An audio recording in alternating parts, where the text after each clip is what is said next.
So quite simply, the legislation has not been written yet. You'll hear a lot of best practice and advice based on current employment law, which helps us make some sense of it. We have employers needing to run payroll today, and so we need something to work with. We have to do the best with the information that we have at the time.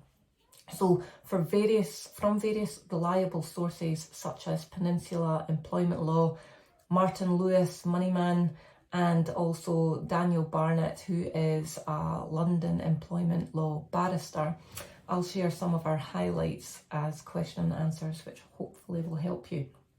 So what is the criteria to be put on furlough? There is no work for you to do. You cannot do work when you're on furlough for that employer. A key one is that both the employer and the employee need to be in agreement to furlough, and this would be done by an amendment to their current contract, or if there's no contract in place, put something in place. We have uploaded a template for employers to use on our group Facebook page, so please download that and use it. Does the employee have to agree to furlough?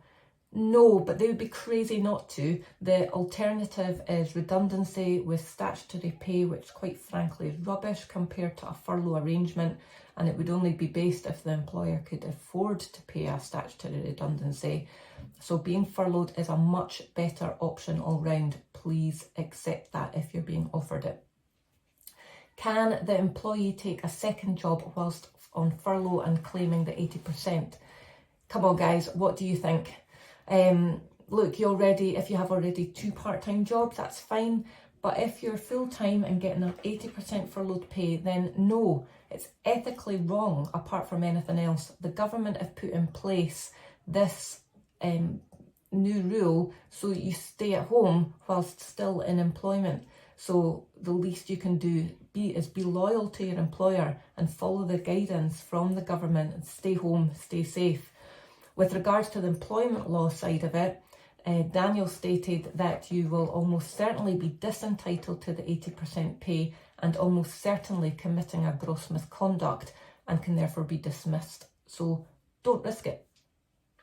Is the £2,500 per month per business or per employee? It is per employee.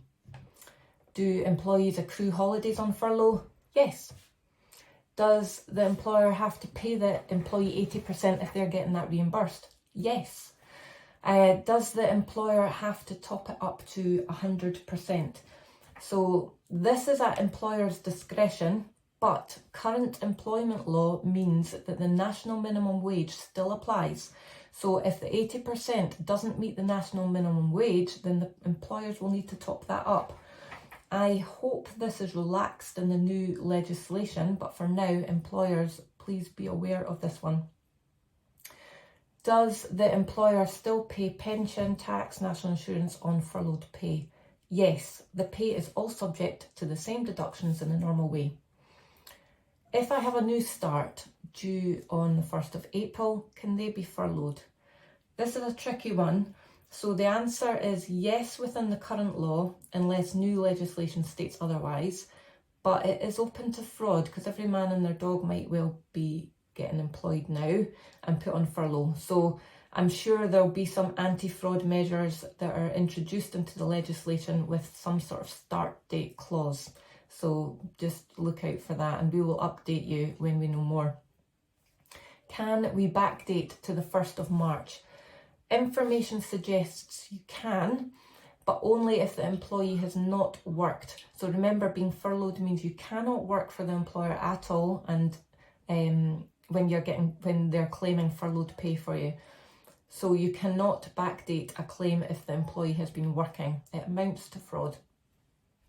Employee is off work to look after the kids. Can they be furloughed? No, they're on unpaid leave. Do directors on minimum pay with dividends get furloughed pay? There's mixed information about this. My take on it is that sole directors cannot, because companies still need to run in the background doing some kind of work. If they have multiple directors, some may be furloughed and maybe one remains doing work while others are off.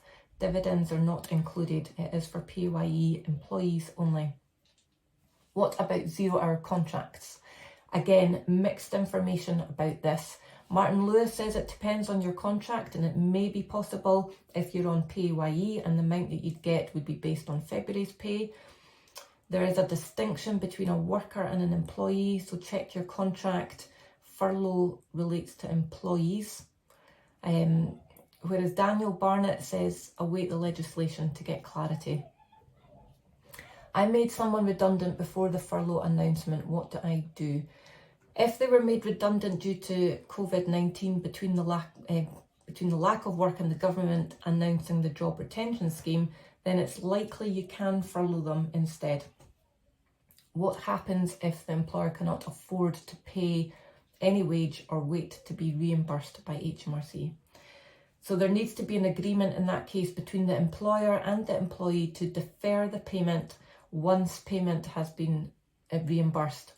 The alternative to the employee is that you try and sue your employer, which won't be dealt with for months because the courts are shut, by which point the reimbursement will be through and it will all be thrown out anyway. So employers and employees should really just agree that if that is the financial situation. Hope this helps. Keep tuned, there'll be more coming soon. Thank you, have a good day.